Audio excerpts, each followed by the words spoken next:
qui transcende les frontières terrestres et qui suscite l'intérêt de plusieurs puissances mondiales, l'espace.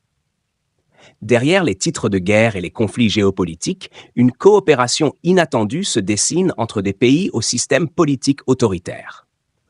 L'Occident a peut-être tourné le dos à Moscou, mais la Russie n'est pas isolée pour autant. Au contraire, elle tisse des liens de plus en plus étroits avec d'autres autocraties asiatiques. Et c'est dans le domaine spatial que ces alliances prennent forme. Leurs rapprochements sont discrets, mais significatifs. En juin 2024, Vladimir Poutine et Kim Jong-un ont signé un pacte de défense mutuelle lors d'une visite historique en Corée du Nord. Pyongyang fournit du matériel militaire à la Russie pour alimenter le conflit ukrainien. Moscou et Téhéran, quant à eux, partagent des intérêts communs, notamment leur opposition aux États-Unis au Moyen-Orient. L'Iran, en fournissant des technologies telles que les drones Shahed 136, joue un rôle clé dans cette alliance.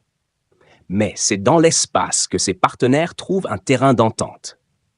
En février, une fusée russe a placé un satellite iranien en orbite. En août 2022, un satellite Kayam a rejoint l'espace grâce à une fusée Soyouz. Et ce n'est pas tout.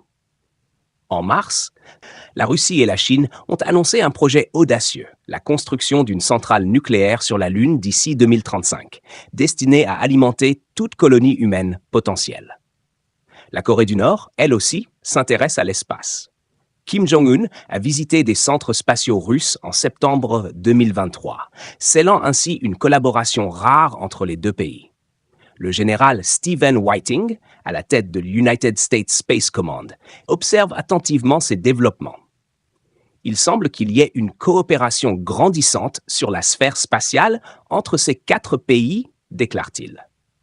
La Russie, en quête d'aide face à ses difficultés en Ukraine, se tourne vers ses partenaires. La sphère spatiale devient un enjeu majeur. Quelles sont les contreparties à cette assistance russe ?